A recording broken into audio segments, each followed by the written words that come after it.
इमरान खान के जेल में दलेरी व इस्तकामत के 100 रोज, तोशाखाना के बाद साइफर केस की बुनियाद भी गैर कानूनी साबित। चेयरमैन तहरीक इंसाफ व साबिक वज़ीर आज़म इमरान खान की गैर कानूनी कैद को आज 100 रोज मुकम्मल हो चुके हैं। इमरान खान ने इन 100 रोज में बहादुरी, शुजाअत, इस्तकामत की वो मिसाल कायम कर दी है जो आने वाली सदियों में किताबों की जीनत बनेगी। दुनिया बतौर हकीकी आज़ादी के हीरो इमरान खान को हमेशा याद रखेगी। इमरान खान की इस्तकामत ही का नतीजा है कि आज इस्लामाबाद हाई कोर्ट ने साइफर केस का ट्रायल रोकने का हुक्म दे दिया है। जस्टिस कुल हसन औरंगजेब ने समाअत के दौरान रिमार्क्स दिए, खानदान के चंद अफराद को समाअत में जाने की इजाजत का मतलब ओपन कोर्ट नहीं। जिस तरह से साइफर केस में फर्द जुर्म आयद की गई है, इसे भी ओपन कोर्ट की कार्रवाई नहीं कह सकते। तमाम ट्रायल्स, तमाम ट्रायल, तमाम ट्रायल्स, फिर कह रहा हूँ तमाम ट्रायल्स ओपन कोर्ट में होंगे। इस तरह से तो ये ट्रायल गैर मामूली ट्रायल होगा। चेयरमैन इमरान खान के वकील सलमान अकरम राजा ने समाअत के बाद मीडिया से गुफ्तगू करते हुए कहा, अदालत के फैसले से साइफर केस की अब तक की तमाम कार्रवाइयां कलाअदम हो जाएंगी। जबकि दूसरी जानिब अडयाला जेल में साइफर केस की समाअत भी अदालती हुक्म आने से पहले हुई, जिसमें मजीद एक गवाह का बयान कलमबंद किया गया और समाअत 17 नवंबर तक मुलतवी की गई। वुकला का कहना है कि हाई कोर्ट के हुक्म के बाद अब इस केस की समाअत नहीं हो सकेगी। हुकूमत के मंसूबे को एक और शिकस्त, जेल में केस चलाने के हुकूमती फैसले को एक और शिकस्त हो गई। एहतसाब अदालत से नैब इमरान खान का जिस्मानी रिमांड ना हासिल कर सकी। जिस्मानी रिमांड ना होने पर अब इमरान खान दरख्वास्त जमानत दायर कर सकेंगे। साइफर केस में स्टे ऑर्डर का असर अब नैब केसेस पर भी पड़ेगा। जेल ट्रायल अब गैर आईनी हो चुका। चेयरमैन इमरान खान के वकील इंतजार हुसैन पंजूथा ने अपने ट्वीट में बताया, इस्लामाबाद हाई कोर्ट ने जज अबुल असनाद की तैनाती को भी मशकूक नजर से देखते हुए तमाम रिकॉर्ड तलब किया है और national judicial policy making committee के अहकाम और आइन की बुनियादी तरीन स्ट्रक्चर रियासती सतूनों, अदलिया की इंतजामिया से मुकम्मल अलहदगी के अदसे से देखने का भी इंदिया दे दिया है और इस पर भी अटॉर्नी जनरल से जवाब तलबी की है। अगर जज इंतजामिया मुकर्रर करे तो अदलिया का आज़ादी का तस्वुर नहीं। आज का फैसला नैब केस में जज बशीर और रिमांड कार्रवाई को भी गैर कानूनी बना देगा। नैब केसेस में इमरान खान की जमानतें बहाल करने की दरख्वास्त पर फैसला महफूज। इस्लामाबाद हाई कोर्ट में चीफ जस्टिस आमिर फारूक की सरबराही में चेयरमैन इमरान खान की नैब केसेस में जमानतें बहाल करने की दरख्वास्त पर समाअत हुई।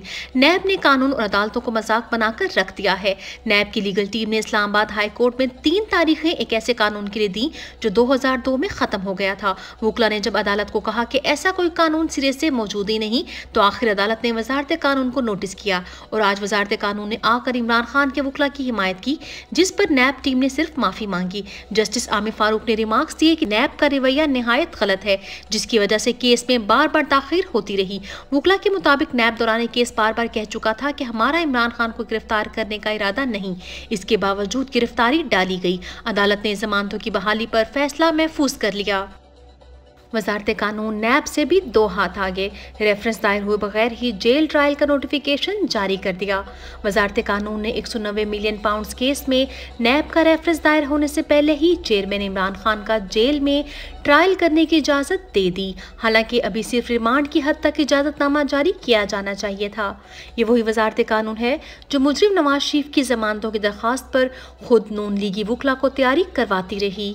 इमरान खान और अहलिया की जाली केसेस में जमानतों में तौसी। चेयरमैन इमरान खान के 6 केसेस और उनकी अहलिया बुशरा बीबी के 1 केस में जमानतों में इस्लामाबाद की सेशन कोर्ट ने 28 नवंबर तक तौसी कर दी है। रजिस्ट्रार सुप्रीम कोर्ट को जबरी गुमशुदगियों का मामला अवामी मसला लगता ही नहीं। इस वक्त मुल्क का सबसे बड़ा मसला सियासी वर्कर्स की जबरी गुमशुदगियां हैं, जिससे मुल्क की साख मुतासिर हो रही है। मगर बकौल रजिस्ट्रार सुप्रीम कोर्ट जबरी गुमशुदगियां वसी दर अवामी मसला नहीं। क्या आप एक रजिस्ट्रार सुप्रीम कोर्ट के बजाय खुद सुप्रीम कोर्ट से बड़े फैसले कर सकते हैं? अगर रिहाई ना मिली तो जेल से ही इलेक्शन लड़ूंगी, डॉक्टर यास्मीन राशिद का ऐलान। साफी शाकिर महमूद ने अपने ट्वीट में बताया, इंसदाद दहशतगर्दी अदालत में आज डॉक्टर यास्मीन राशिद से मुलाकात हुई। उन्होंने एक पैगाम भेजा है कि अगर जमानत ना मिली तो इलेक्शन जेल में लड़ूंगी। नवाज शरीफ और शहबाज शरीफ के खिलाफ इलेक्शन लड़ूंगी। मेरा पैगाम शाकिर बेटा पहुंचा देना कि यास्मीन राशिद आ रही हैं, तुम्हें छुपने की जगह नहीं मिलेगी। इमरान खान के खिलाफ तोशाखाना नैब केस में गिरफ्तारी करने वाले चेयरमैन नैब खुद भी तोशाखाना ज़दा निकले। चेयरमैन इमरान खान को पहले 9 मई और अब गुज़िश्ता रोज़ नैब केसेस में गिरफ्तार करने वाले चेयरमैन नैब जनरल रिटायर्ड नज़ीर भट्ट खुद भी तोशाखाना से घड़ी घर ले जा चुके हैं। घड़ी की कीमत 25,000 लगवाई गई और चेयरमैन नैब सिर्फ 2,250 रुपये में घड़ी ले उड़े। आज ही चेयरमैन नैब इस इमरान खान के खिलाफ कार्रवाई कर रहे हैं, जिसने घड़ी की आधी कीमत अदा की और तोशाखाना का 15% कीमत अदा करने के बजाय 50% कीमत अदा करने का कानून भी बनाया। 9 मई वाक़यात में कैद वर्कर्स के खिलाफ आज तक जुर्म साबित ना हो सका। 4 वर्कर्स रिहा हो गए। लाहौर की इंसदाद दहशतगर्दी अदालत ने जिन्ना हाउस मुकदमे में मजीद 4 अफराद की जमानतें मंजूर कर ली। इंसदाद दहशतगर्दी अदालत के जज ने खालिद हुसैन, आफ्ताब इकबाल, असद अली बेग और जहूर अहमद को जमानत पर रिहा करने का हुक्म दे दिया। मुल्जिमान की जानिब से एडवोकेट चौधरी नासिर जट अदालत में पेश हुए। मुल्जिमान के खिलाफ जिन्ना हाउस में तोड़ फोड़ का मुकदमा थाना सरवर रोड में दर्ज था। अगर वज़ीर दाखिला ना होता तो नून लीग में शामिल होता। सरफराज बुगटी की खुली जानिबदारी पर इलेक्शन कमीशन बेहोश। तलत हुसैन को इंटरव्यू देते हुए निगरान वज़ीर दाखिला सरफराज बुगटी ने अपनी जानिबदारी खुलकर बता दी। कहा, अगर वज़ीर दाखिला ना होता तो नून लीग में होता। वज़ीर दाखिला बनने से पहले शहबाज शरीफ से मुलाकात भी हुई थी। इसके अलावा ज़ाती दोस्तियाँ हैं राना सनाउल्लाह के साथ, साद रफ़ीक और रियाज सादिक के साथ। इमरान खान के खिलाफ बढ़ चढ़ कर कार्रवाइयाँ करने वाला इलेक्शन कमीशन निगरान वज़ीर दाखिला की इस खुली जानिबदारी के एतराफ़ पर अब तक मुकम्मल खामोश है या शायद बेहोश हो चुका है। आटे की कीमत में एक बार फिर इजाफा। पंजाब भर में आटे की फ़ी किलो कीमत में 15 रुपये इजाफा हो गया है। एक हफ्ते के दौरान होने वाला ये दूसरा इजाफा है। आटे की कीमत में इजाफे के बाद तंदूर मालकान ने भी रोटी की कीमत में मजीद इजाफा कर दिया है।